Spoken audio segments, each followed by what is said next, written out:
चलिए आराम से बैठ जाते हैं, आंखें बंद कर लें, रीढ़ की हड्डी सीधी, चेहरे पे मुस्कुराहट, लंबी गहरी सांसें लें और धीरे धीरे जाने दें।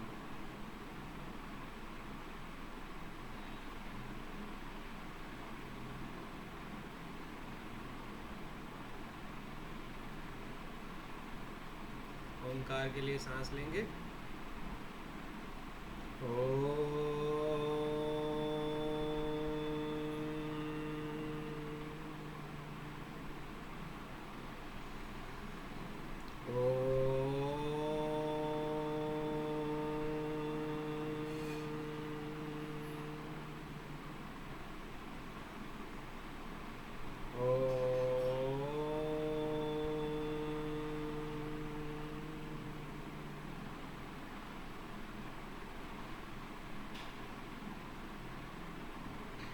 गुरुदेव का आह्वान करें। गुरुर्ब्रह्मा गुरुर्विष्णु गुरुर्देवो महेश्वरः, गुरुर्साक्षात् परब्रह्म तस्मै श्री गुरवे नमः। तस्मै श्री श्री गुरवे नमः।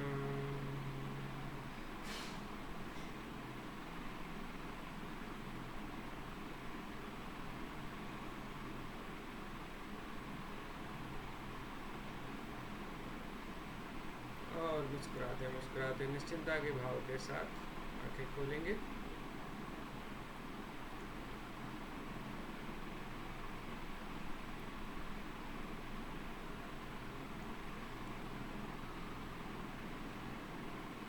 गीता जी का आह्वान कर लेते हैं। गीता गंगा च गायत्री, सीता सत्या सरस्वती, ब्रह्म विद्या ब्रह्मवल्ली, त्रिसंध्या मुक्त गेहिनी, अर्धमात्रा चिदानंदा, भवग्नि भयनाशिनी, वेदत्रयी परानंता, तत्त्वार्थ ज्ञानमंजरी, इति एतानि जपेन्नित्यं नरो निश्चलमानसा, ज्ञानसिद्धिं लभेत् शीघ्रं तथान्ते परमं पदम्। तथान्ते परमं पदम्।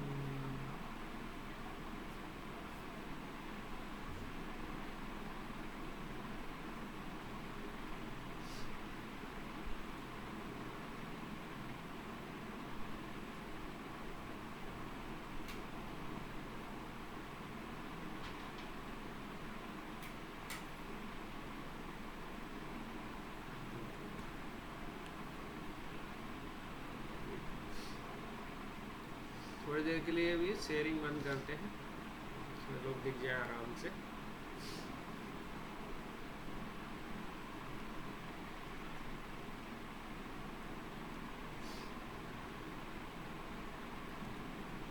आज प्रीति जी ने हमसे बोला था कि कर्म योग जो है हमारा गीता का चैप्टर 3, उस पर चर्चा करते हैं नेक्स्ट 7 डेज पे। तो जो लोग थोड़ा बहुत पढ़ चुके हैं कर्मयोग, बहुत अच्छा है उनके लिए। जिन्होंने बिल्कुल नहीं पढ़ा है तो साथ साथ अब इन 7 दिनों में चैप्टर 3 पढ़ जरूर लीजिए, क्योंकि इस बार मैं उच्चारण ज़्यादा सिखाऊंगा नहीं। इस बार हम लोग केवल डिस्कशन पे रखेंगे फोकस, तो केवल एक बार उच्चारण करेंगे। हाँ, तो अभी कर्मयोग हमारे पहले तो थोड़ा बहुत गीता का बैकग्राउंड ले लेते हैं कि हो सकता है कि 1-2 लोग नए ज्वाइन करें। भगवान कृष्ण ने गीता का संदेश दिया था अर्जुन को महाभारत में। ये भीष्म पर्व में आता है। महाभारत जो ग्रंथ है, उस महाभारत ग्रंथ के भीष्म पर्व में ये आते हैं। 18 अध्याय हैं टोटल गीता में, 700 श्लोक हैं। और जो हम इसकी बात कर रहे हैं कर्मयोग की, ये तीसरा अध्याय को कर्मयोग के नाम से जानते हैं। लेकिन कर्मयोग की शुरुआत दूसरे अध्याय के 47वें श्लोक में होती है, जो बहुत पॉपुलर श्लोक है, सबको लगभग पता होगा। कर्मण्यवाधिकारस्ते मां फलेषु कदाचन। ठीक है, तो ये जो 47वां श्लोक है, वहाँ से कर्मयोग का सिद्धांत भगवान ने बताना प्रारंभ किया है। और ये 47 के बाद 48, 49, 50, ये 4 श्लोक कर्मयोग के ऊपर स्पेसिफिकली द्वितीय अध्याय में कहेंगे। तो कर्मयोग का सिद्धांत तो वहाँ बता दिया है। फिर कर्मयोग को कैसे जीवन में लाना है, कर्मयोग लाते में क्या कन्फ्यूजन आते हैं, क्या प्रश्न उठते हैं, वो सारा जो डिस्कशन है वो आया है हमारे तीसरे अध्याय में। ठीक है, अब तीसरे अध्याय में कुल मिला के 43 श्लोक हैं, 43। उन 43 श्लोक को बांटा गया है मेनली 5 विभाग में। कह सकते हैं कि पहले से 1 से 8 श्लोक जो हैं वो हमें बता रहे हैं, जब अर्जुन ने पूछा कि ज्ञान में और कर्मयोग में कौन श्रेष्ठ है, क्या है, तो उसमें कर्मयोग को श्रेष्ठ बताया है किस तरह से भगवान ने, क्योंकि आसानी से किया जा सकता है। तो 1 से 8 में वो बताया। फिर 9 से 16 तक बताया है कि जो कर्मयोग है उसको ही यज्ञ की बताया है। उन्होंने कहा कि यज्ञ जो किए जाते हैं वो ही हमारे जीवन में जो भी हमें कर्म करने हैं वो यज्ञ की तरह करने हैं। फिर यज्ञ क्या होता है वो मैं समझाऊंगा आगे जब आएगा। उसके बाद 17 से 24 श्लोक तक बताया है कि चाहे ज्ञानी हो जाए या भगवान स्वयं अवतार लेते हैं, वो भी बिना कर्म किए रह नहीं सकते हैं। तो कर्म से बच नहीं सकता कोई, कर्म तो करना ही पड़ेगा। फिर उसके बाद 25 से 35 में उन्होंने अज्ञानी और ज्ञानवान के लक्षण बताए हैं और राग द्वेष से रहित कर्म करने की प्रेरणा दी। उसके बाद 36 से 43 श्लोक में अर्जुन ने जीवन का सबसे इम्पोर्टेंट प्रश्न पूछा कि हम इतना सब होने के बाद पाप करते कैसे हैं। सबको पता है, उसके बाद भी हम गलत काम कर कैसे लेते हैं। तो उसका मूल कारण जो है वो भगवान ने वहाँ स्पष्ट किया है, और फिर उससे बचे कैसे उसके बारे में भी बताया। तो ये है टोटल जो तीसरा अध्याय है जिसमें 43 श्लोक है, इस तरह से व्यवस्थित है। ठीक है, तो अब आप लोग ही बताओ कि आपको किस तरह से डिस्कशन करना है। एक एक श्लोक को समझना है या ऐसे ही हम पूरा सेट ले लें, जैसे 8 श्लोक शुरुआत में एक टॉपिक के ऊपर हैं, उन 8 श्लोक को एक साथ पढ़ लें, फिर पूरा डिस्कस कर लें एक साथ।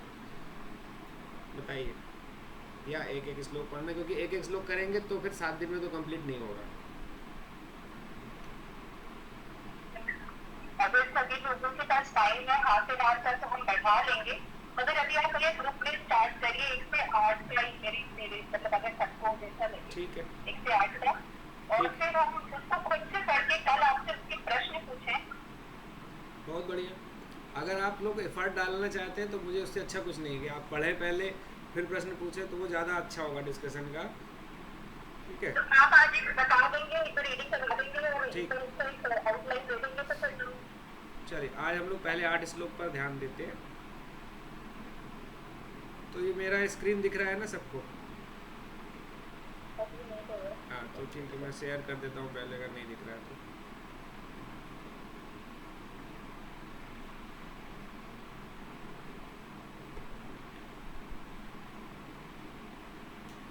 ठीक है, ये गीता सेवा ऐप है, मोबाइल में भी आप डाउनलोड कर सकते हैं और ये लैपटॉप पर भी चलता है, गीतासेवा.org नाम से। तो उसी का मैंने ये गीता खोला है, जिसको गीता पदच्छेद बोलते हैं। इसमें क्या है, उच्चारण में आसानी के लिए है, नीचे टुकड़ा करके दिया हुआ है ताकि आप एक एक शब्द को अलग अलग पढ़ सकें, आसानी रहेगी। ठीक है, चलिए स्टार्ट करते हैं। ओम परमात्मने नमः। अथ तृतीयो अध्याय। अर्जुन उवाच ज्यायसि चेत् कर्मस्ते मता बुद्धिर्जनार्दन तत्किं कर्मणि घोरे आम निजोयसि केशवा। अर्जुन ने प्रश्न किया कि हे जनार्दन, यदि आपको कर्म की अपेक्षा ज्ञान श्रेष्ठ मान्य है तो फिर हे केशव मुझे भयंकर कर्मों में क्यों लगाते हैं। ये लिंक है, दूसरे अध्याय में भगवान ने स्थिति प्रज्ञ को बताया, स्थिति प्रज्ञ के बारे में बताया और ज्ञान को बहुत अच्छा बताया भगवान ने कि ज्ञान प्राप्त होने के बाद फिर कुछ बचता नहीं। तो उसी से यहाँ अर्जुन जोड़ रहे हैं कि फिर हमें क्यों बोल रहे हो युद्ध करने के लिए। फिर पूछ रहे हैं व्यामिश्रेण वाक्येन बुद्धिं मोहयसि में। तदेकं वद निश्चित्य येन श्रेयो अहम आपनुयाम। मिले हुए से वचनों से मेरी बुद्धि को मानो मोहित कर रहे हैं, इसलिए उस एक बात को निश्चित करके कहिए जिससे मैं कल्याण को प्राप्त हो जाऊं।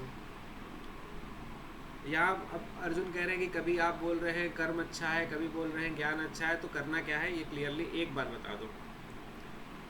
अब उसके बाद भगवान बताते हैं। श्री भगवान उवाच लोके अस्मिन् द्विविधा निष्ठा पुरा प्रोक्ता मया नघ ज्ञान योगेन सांख्यानां कर्म योगेन योगिनाम।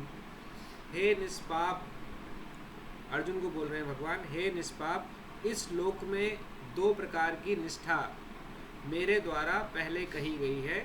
उसमें सांख्य योगियों की निष्ठा तो ज्ञान योग में है और योगियों की निष्ठा कर्म योग में है। फिर अगला बताते हैं, ना कर्मणा अनारंभान नैष्कर्म्यम पुरुषोष्णस्ते नाचा संन्यासनादेव सिद्धिम समधिगच्छति। पुरुष ना तो कर्मों का आरंभ किए बिना निष्कर्मता को यानी योग निष्ठा को प्राप्त होता है और ना कर्मों के केवल त्याग मात्र से सिद्धि यानी सांख्य निष्ठा को ही प्राप्त होता है। फिर आगे बताते हैं, न हि कश्चित् क्षणमपि जातु तिष्ठत् अकर्मकृत कार्यते हे वसः कर्म सर्वः प्रकृति जय गुणैः। निसंदेह कोई भी मनुष्य किसी भी काल में क्षण मात्र भी अकर्मकृत कर्म किए बिना नहीं रह सकता, क्योंकि सारा मनुष्य समुदाय प्रकृति जनित गुणों द्वारा परवश हुआ कर्म करने के लिए बाध्य किया जाता है। फिर कर्मेन्द्रियाणाम असंयम्य या आस्ते मनसा स्मरन् इंद्रियार्थान विगुणात्मा मिथ्याचारः स उच्यते। जो मूढ़ बुद्धि मनुष्य कर्मेंद्रियाणी समस्त इंद्रियों को हठपूर्वक ऊपर से रोककर मन से इंद्रियों के विषयों का चिंतन करता रहता है, वह मिथ्याचारी अर्थात दंभी कहा जाता है। अगला श्लोक है, यह तु इंद्रियाणि मनसा नियम आरभते अर्जुन कर्मेंद्रियै कर्मयोगम सक्तः सा विशिष्यते। किंतु हे अर्जुन, जो पुरुष मन से इंद्रियों को वश में करके अनासक्त हुआ समस्त इंद्रियों द्वारा कर्मयोग का आचरण करता है वही श्रेष्ठ है। और इस ग्रुप का आखिरी श्लोक है, नियतम कुरु कर्म त्वम कर्म ज्यायो हि अकर्मणा शरीर यात्रा भी चाने च प्रसिद्धेद अकर्मणा। तू शास्त्र विहित कर्तव्य कर्म कर, क्योंकि कर्म ना करने की अपेक्षा कर्म करना श्रेष्ठ है, तथा कर्म ना करने से तेरा शरीर निर्वाह भी नहीं होगा। ठीक है।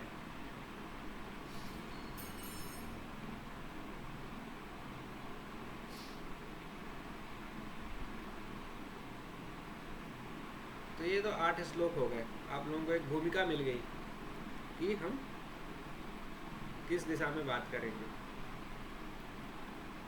तो थोड़ा सा बैकग्राउंड लेके चलते हैं कि अध्याय 2 में जब भगवान ने अर्जुन को समझाना शुरू किया, तो अध्याय 2 में अध्याय 1 में तो भगवान ने कुछ नहीं समझाया, सिर्फ अर्जुन ने अपनी बातें कही। फिर अध्याय 2 में समझाना शुरू किया तो सबसे पहले सांख्य योग बताया, इसीलिए यहाँ पे सांख्य शब्द का प्रयोग हुआ है, सांख्य योग। सबसे पहले भगवान ने सांख्य योग बताया अर्जुन को, सिंपल समझाने के बाद स्टार्ट ज्ञान का जो शुरुआत किया वो सांख्य योग से किया। फिर तो सांख्य योग, उसके बाद फिर कर्मयोग बताया। सांख्य योग कर्मयोग बताने के बाद में फिर स्थित प्रज्ञ के बारे में बताया। तो ये 3 मेजर पॉइंट है अध्याय 2 में, सांख्य योग है, कर्मयोग है और स्थित प्रज्ञ का वर्णन है। ठीक है। अब क्या बोला आपने? स्थित प्रज्ञ, स्थित प्रज्ञ, जिसकी प्रज्ञा स्थिर है, जिसकी बुद्धि स्थिर है, उसको स्थित प्रज्ञ बोलते हैं। तो वो उसके बारे में वर्णन है। ठीक है। अध्याय जो आप देखोगे कि अध्याय मेरे ख्याल से 52-53 श्लोक के बाद से स्टार्ट होता है और पूरा फिर उसके बाद का सारे श्लोक उसी से लिंक है। ये बताए। तब अर्जुन ने पूछा, अब यहाँ से स्टार्ट होता है थर्ड चैप्टर, जो उसमें अर्जुन का पहला प्रश्न यही है कि आप मुझे क्लियर करो कि आपने जो मुझे ज्ञान मार्ग बताया, कर्म मार्ग बताया, कौन सा श्रेष्ठ है? अगर ज्ञान श्रेष्ठ है तो मुझे कर्म के बारे में क्यों कह रहे हो, है ना? उसमें स्थित प्रज्ञ की भगवान ने बहुत तारीफें की है, बहुत अच्छा है सब कुछ, और स्थित प्रज्ञ को वो ज्ञानी समझ रहे हैं। अर्जुन का क्या है कि यहाँ कन्फ्यूजन है।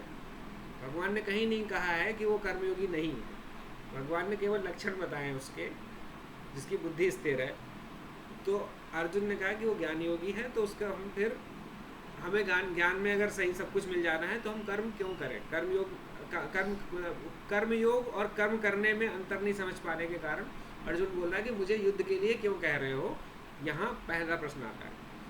तो अभी भगवान इसी में एक एक चीज़ बताएंगे कि कर्म किए बिना रह नहीं सकते हो, ये आगे समझाया है। तो अभी स्टार्ट करते हैं। पहला अर्जुन का ये प्रश्न हो गया।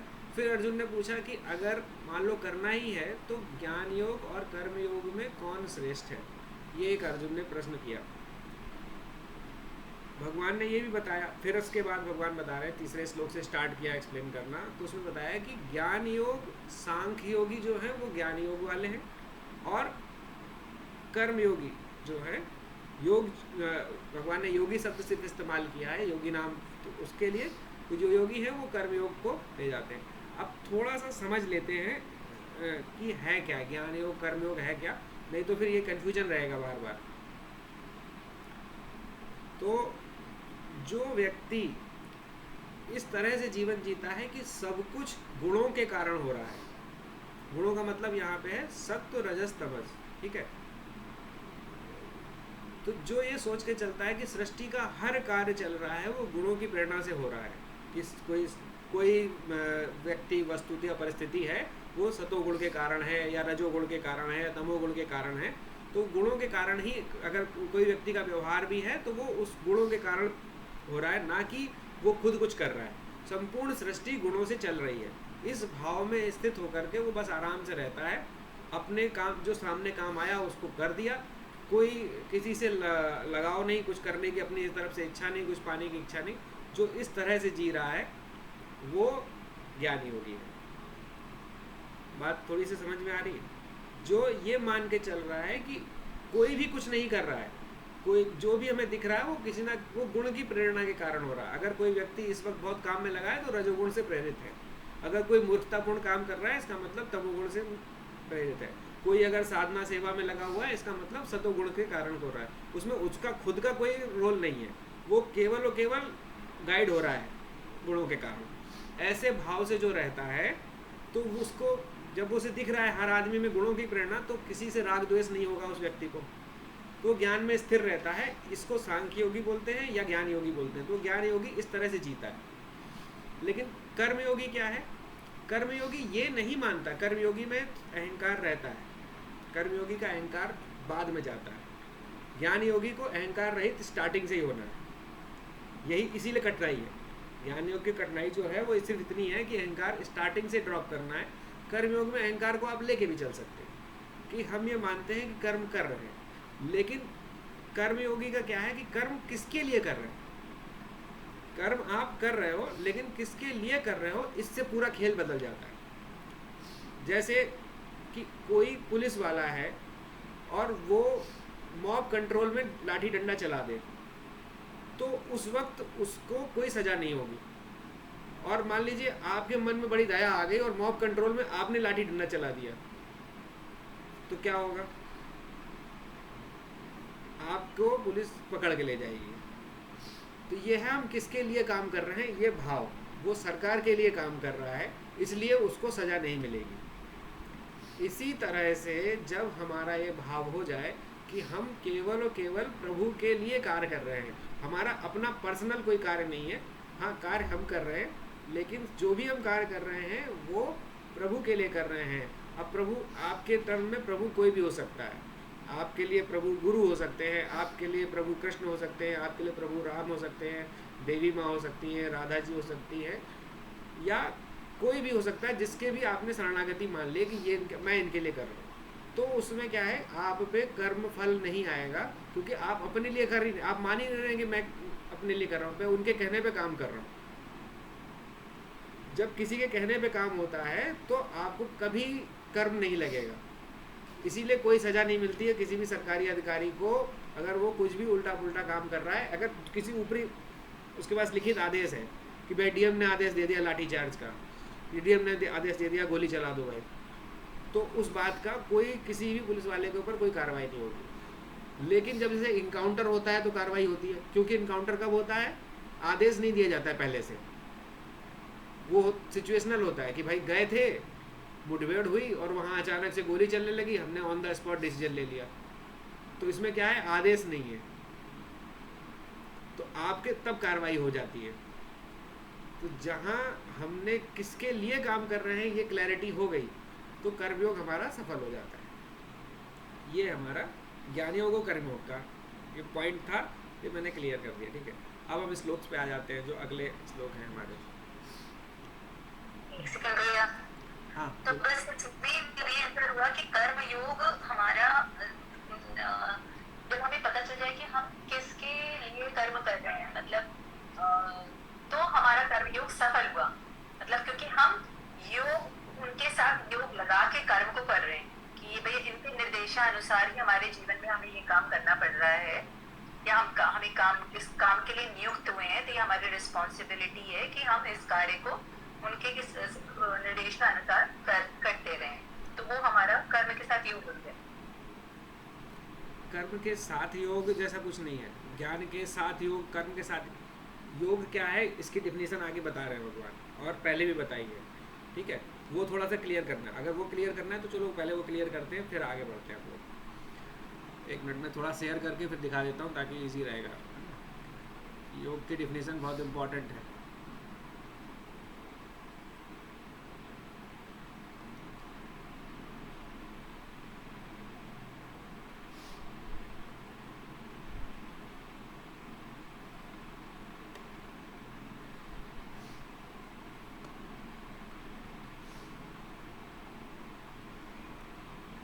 देखो अब ये स्क्रीन दिखे तो बताइएगा मुझे।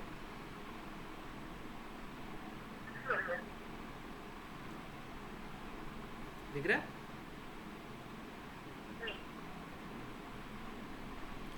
तो पहले तो ये 47वां श्लोक है, कर्मण्यवाधिकारस्ते माँ फलेषु कदाचन माँ कर्म फल हेतुर्भु माँ ते संगो अस्तु कर्मणि। ये है कर्मयोग का सिद्धांत। सिद्धांत क्या है, हमारे पास सिर्फ कर्म करने का अधिकार है, फलों के ऊपर हमारा कोई अधिकार नहीं कि फल कब मिलेगा क्या मिलेगा। फल मिलेगा लेकिन कब और क्या मिलेगा ये हमें नहीं, हमारे हाथ में नहीं है। फिर दूसरा क्या है कि हम ये भी नहीं कह सकते क्योंकि हमें पता नहीं है कि कर्म कब मिलेगा क्या मिलेगा, तो इससे अच्छा कर्म ही ना करो। तो कर्मों को ना करने में भी आसक्ति ना हो। तो ये पहले तो ये सिद्धांत हो गया। अब योग क्या है वो आगे बताया भगवान ने, कहा कि योगस्तु कुरु कर्माणि संगम त्यक्त्वा धनंजय सिद्ध सिद्धो समभूत्वा उत्तम योग उच्यते। योग क्या है, योग समता है। आपके जीवन में चाहे अच्छा हो चाहे बुरा हो, चाहे सफलता हो चाहे असफलता हो, आपके मन की शांति नहीं जानी चाहिए। ये जो स्थिति है उसे योग कहते हैं। ठीक है, इसी बात को थोड़े और अच्छे से आगे बताया है अगले श्लोक में। यहाँ पर बुद्धि युक्तो जहाति उभे सुकृत दुष्कृते तस्मात् योगाय यजस्व योगा कर्मसु कौशलम। इसमें क्या बता रहे हैं, योग क्या है, कर्मों को कुशलता है। कैसी कुशलता है, इस तरह से हमें कर्म करने हैं कि हमारी समता ना जाए, हमारी समता ना जाए, हमें काम इस तरह से करना है। यही कुशलता है, जो इस कुशलता का नाम योग है। ठीक है, अभी ये बात थोड़ी सी क्लियर हुई।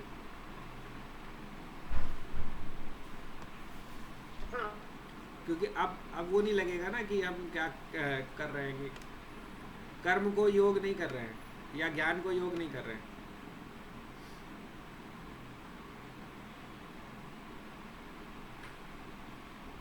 तो हमने श्लोक देख लिए, तीसरा श्लोक देख लिया जिसमें भगवान ने बताया कि दो तरह की निष्ठाएं, ज्ञान योग और सांख्य योग, कर्मयोग। इसके बाद बताया कि अब होता क्या है,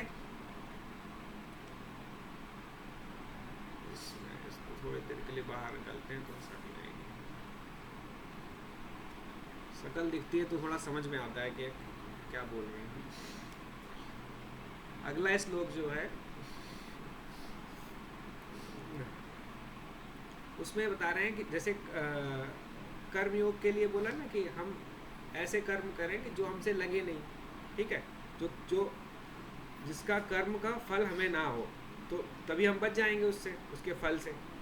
मुक्ति क्या है? मुक्ति ये है कि हमारे पास अभी कुछ भोगने के लिए ना हो।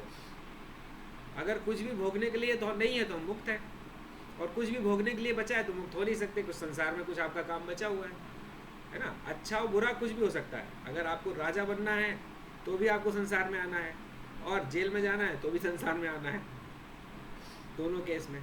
जब हमारे पास भोगने के लिए कुछ नहीं है तो ही हम मुक्त हैं। तो भोगने के लिए नहीं है तो दो अवस्थाएं होती हैं। एक हो गया कि आपने सारे कर्म काट लिए, जिस दिन कर्म जीरो हुए उस दिन आप मरे और मरने के बाद मुक्त हो गए। दूसरा होता है जीवन मुक्त। तो जीवन मुक्ति में क्या है कि आप मन से फ्री हो गए, अब आप नए कर्म नहीं बना रहे हैं, कोई कर्म का प्रभाव आप पर नहीं पड़ रहा है, लेकिन प्रारब्ध बचा है, अभी भी कुछ भोग करने के लिए कर्म बचे हुए हैं, तो आप उनके कारण से भोग कर रहे हैं। ठीक है, ऐसे कई महात्मा हुए हैं और अभी भी बहुत से जीव होंगे जो इस वक्त जीवन जी रहे होंगे, जिनके प्रारब्ध कर्म शेष हैं, लेकिन मन से वो फ्री हो चुके हैं। मतलब चाहे वो ज्ञान योग में तिष्ठ हो या कर्म योग में हो, कोई भी आप चाहे, देखिए अभी हमने बताया जो ज्ञान योग का, तो ज्ञान योग वाला क्या कर रहा है, हर चीज़ को सोच रहा है कि प्रेरणा किससे मिल रही है, गुणों के कारण। तो वो उसका किसी से भी राग या द्वेष नहीं हो रहा है। जब राग व द्वेष नहीं हो रहा है तो क्या हो रहा है उसका, जब कोई भी हमारी फीलिंग किसी से नहीं जुड़ रही है तो हम जो भी इंटरेक्शन कर रहे हैं उसका कुछ भी आगे नहीं जा रहा है। उस किसी ने हमें खाना दिया, हमने खाना खा लिया, किसी को हमें कुछ देना था, हमने उसे दे दिया। अब उस वक्त हम ये भाव में नहीं जा रहे हैं कि ये इसने अच्छा नहीं दिया या इसने बहुत अच्छा दिया, अब अगली बार इसी से लेना है, ये कर। तो जो ना राग हो रहा है ना द्वेष हो रहा है, केवल और कर्म हो रहा है। उस कर्म का कोई फल नहीं। आगे डिफिनीशन आएगी कर्म और अकर्म वाली, आपने सुनी होगी नाम के, कि कर्म में जो अकर्म और कर्म में कर्म देखने लगता है वही मुक्त है, जो आगे बताया था चतुर्वेद में बताया। तो वो यही बात है कि हम जब ज्ञान योग में है तो गुणों से कारण काम हो रहा है तो हमें कोई फर्क नहीं पड़ रहा। इसी तरह से कर्म योग में क्या है कि प्रभु के लिए हम कर रहे हैं, तो अगर हमें कुछ मिला तो हमें प्रभु ने दिया काम करने के लिए। मान लो खाने को मिल रहा है, कुछ वाहवाही मिल रही है, कुछ सपोर्ट मिल रहा है, तो भगवान अपना काम कराने के लिए हमें साधन दे रहे हैं। और अगर हम कुछ कर रहे हैं तो भगवान का काम करने के लिए इस शरीर का हम उपयोग कर रहे हैं, इस मन का हम उपयोग कर रहे हैं, इस बुद्धि का हम उपयोग कर रहे हैं, इस भाव से हैं। हम अपने लिए कुछ नहीं कर रहे हैं, शरीर का कर रहे हैं, मन का कर रहे हैं, बुद्धि का प्रयोग कर रहे हैं, लेकिन अपने लिए नहीं कर रहे हैं, भगवान के लिए कर रहे हैं। तो जब वो सेवा भाव हो जाए तो भी कर्म नहीं लगेंगे आपको, ये यहीं पे बता रहे हैं। अब इसी श्लोक में, जो श्लोक अगला चौथा श्लोक है, उसमें ये बता रहे हैं कि कर्म से बचने के लिए क्या है। उन्होंने बोला नैष्कर्म सिद्धि होती है। नैष्कर्म सिद्धि का मतलब क्या, जब आप कर्म कर रहे हैं लेकिन उसका कोई भी परिणाम नहीं आ रहा है आपके पास। परिणाम का मतलब उसका फल, वैसा कर्म का फल मिलेगा। जैसे आपने खाना बनाया तो खाना बन गया, लेकिन आपको जो बनाना था, जैसे किसी को देना है, किसी से जुड़ा हुआ कर्म, तो उसका कोई भी भाव उस आगे के लिए नहीं जाएगा कि अगला कर्म बनने वाला है। किसी को हमने कुछ इंटरेक्शन करा तो उसके रिजल्ट में कुछ कर्म बना नहीं, अब वो जीरो रहेगा।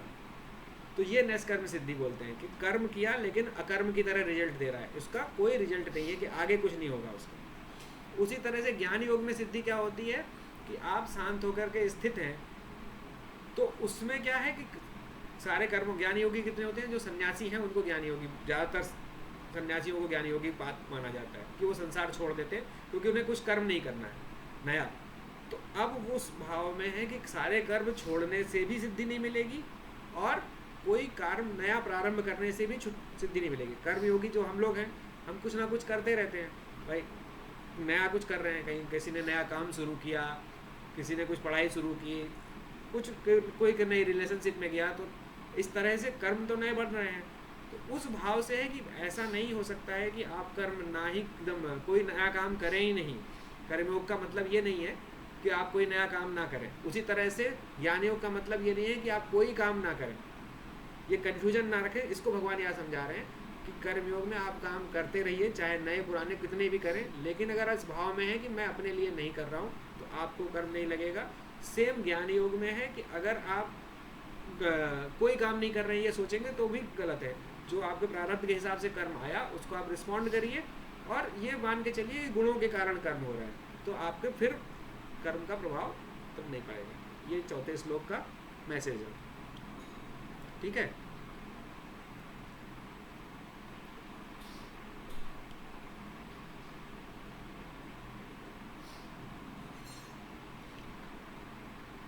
फिर 5वें श्लोक में क्या बताया, जो हम लोग पहले ही बात कर चुके, कि संपूर्ण सृष्टि प्रकृति के गुणों के अधीन है, तो कोई ऐसा नहीं है जो बिना काम किए रह पाए।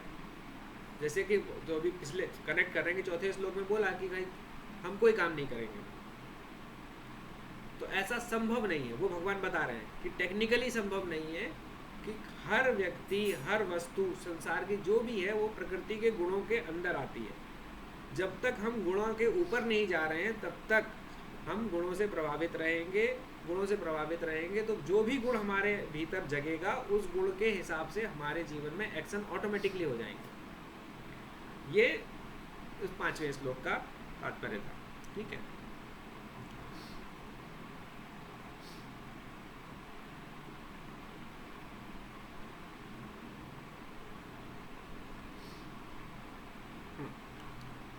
छठा और 7वां श्लोक तो बहुत अच्छा क्या है कि इसमें भगवान बता रहे हैं कि ढोंगी लोगों का व्यवहार। छठे श्लोक में कैसे कि आपने देखे बहुत लोग कि बाहर से दिख रहा है कि इंद्रियों को उन्होंने कंट्रोल कर रखा है, हम खाना नहीं खा रहे है ना। जैसे हम सबके साथ तो बड़े ढोंगियों को छोड़ देते हैं, हम लोगों के लेवल के ढोंगी जो हैं उनको ही देखो कि हम सब लोग क्या करते हैं, व्रत करते हैं, ठीक है।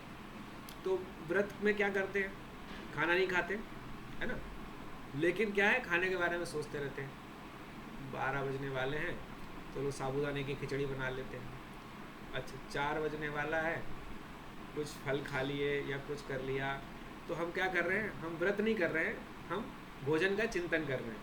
भगवान का चिंतन तो नहीं हो रहा है, भोजन का चिंतन हो रहा है ना। तो अभी हम अन्नम ब्रह्म तक ही सीमित रह गए, जो उपनिषद के अनुसार कहा जाए।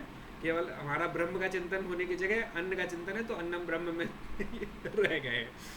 तो वो जो स्थिति है इसको भगवान यहाँ पे बता रहे हैं कि इंद्रियों को जबरदस्ती तो रोक लिया बाहर से, कि जैसे कि बचपन में होता था हम लोगों के साथ में कि टीवी में अब कार्टून आ रहा है, अब पिताजी ने टीवी बंद कर दी, अब हम कार्टून तो नहीं देख रहे हैं, किताब पकड़ा दी, किताब खोल के बैठ गए। अब किताब खोले बैठे हैं लेकिन मन हमारा कहाँ है, पूरी तरह से हमारा वो उसी कार्टून में घूम रहा है कि हमें वो देखने को मिल जाए। तो जो ये अवस्था है इसको भगवान बोल रहे हैं कि ये ढोंगी है, मिथ्याचारी बोला उन्होंने कि ढोंगी आदमी है, ये दम्भी है कि बाहर से दिखावा कर रहा है कि हम साधना कर रहे हैं लेकिन भीतर से चिंतन केवल उसका इंद्रियों के रस में है। तो उन्होंने बोला कि इंद्रियों के विषयों में को बाहर से तो रोक दिया कि हाँ हम आँखों से रोक दिया, हमने कुछ दृश्य नहीं देख रहे हैं, कानों से हम कोई सुन नहीं रहे हैं, जीवा से कोई हम स्वाद ले नहीं रहे हैं, लेकिन हम अंदर चिंतन वही कर रहे हैं। तो उसको उन्होंने भगवान ने कहा मिथ्याचारी। फिर उसके बाद नेक्स्ट है, फिर बोला कि जो रिवर्स करता है, जो व्यक्ति मन से सबसे आसक्ति हटा करके काम करता है, चाहे संसार में वो कोई भी काम करे, वो हलवाई की दुकान पे चाहे जलेबी बनाए, समोसा बनाए, लेकिन उसके मन में अगर किसी के प्रति कोई इच्छा नहीं है खाने की, वो सही में अनासक्त व्यक्ति है। ये भगवान कह रहे हैं वही श्रेष्ठ है। तो भगवान ने शब्द इस्तेमाल किया है कि वही श्रेष्ठ है, ठीक है। वो और फिर इस सीरीज का हमारा अंतिम श्लोक है, नियतम कुरु कर्म त्वम कर्म जायो ही कर्मणा शरीर दात्रापि नाचा कुछ। अब फिर आखिरी में अर्जुन से बोल रहे हैं, भाई देखो काम तुम कहोगे अगर नहीं कर रहे हैं तो इस शरीर को चलाने के लिए तो मिनिमम काम करने पड़ेंगे। भाई भूख लगेगी, खाना खाओगे, अगर खाना खाया तो खाना कहीं अपने आप से तो आ नहीं जाएगा, कहीं से या तो बनवाओगे या बनाओगे, बनवाने के लिए जो चाहिए है तो वो, तो उन्होंने पूरा सीक्वेंस बना दिया कि शरीर की यात्रा चलाने के लिए ही हमें मिनिमम काम करने पड़ेंगे। तो काम से आप बच नहीं सकते हो, तो कर्म से बच नहीं सकते, कर्म करना है। तो कर्म कौन से तरह से कर सकते हैं, जो कर्मयोग के लिए भगवान ने आगे सिद्धांत बनाया, समता में रह के अनासक्त हो करके, कि फल कैसा आएगा इसकी चिंता छोड़ के, आगे और डिटेल में भगवान बताएंगे अगले श्लोकों में। तो ये मूल में पहले 8 श्लोक का। अभी किसी के मन में कोई प्रश्न है तो चलो, वैसे भी हम लोग 8 मिनट आगे हो ही गए।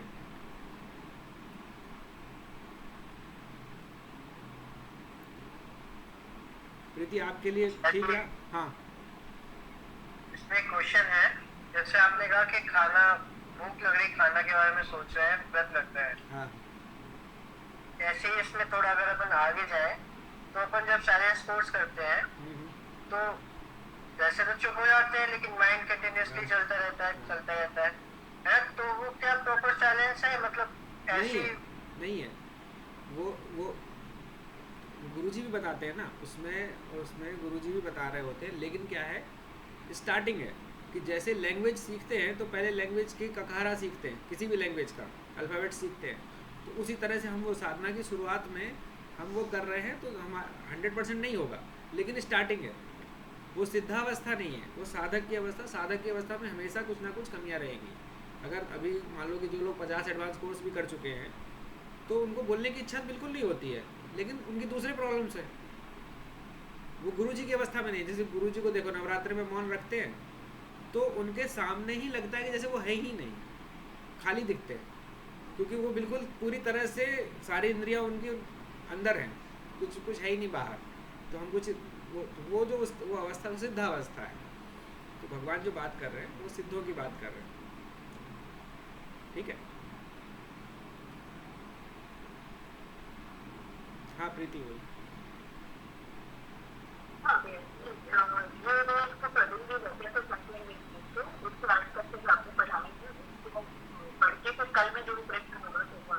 ठीक है, चलो। मगर आप ये भी बताइएगा कि इन सबसे का समाधान क्या है, कैसे कंट्रोल करते हैं? वो भगवान ही बता रहे हैं, मुझे बताने की जरूरत नहीं। आगे श्लोक में वो खुद बताएंगे। मैं बताने लगा तो फिर भगवान क्या करेंगे? वही कर रहे हैं, हम तो बस पढ़ रहे हैं साथ में। चलिए 2 मिनट के लिए भगवान का नाम ले लेते फिर। ओम नमो भगवते वासुदेवाय। ओम नमो भगवते वासुदेवाय। ओम नमो भगवते वासुदेवाय। ओम नमो भगवते वासुदेवाय। ओम नमो भगवते वासुदेवाय। ओम नमो भगवते वासुदेवाय।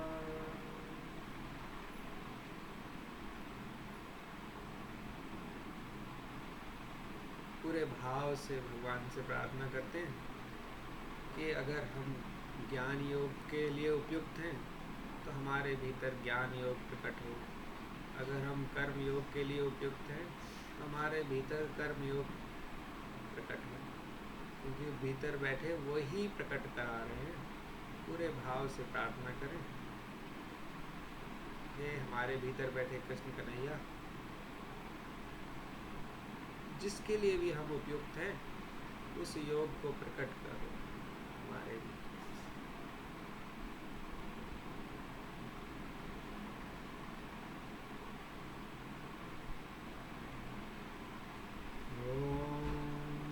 शांति शांति शांति।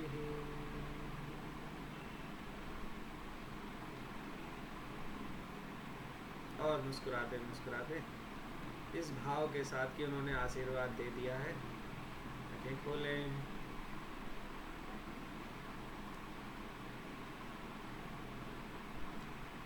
ठीक है, कल मिलते हैं 9 बजे। अच्छा लगा हो तो और लोगों को भी पकड़िए। जय गुरुदेव।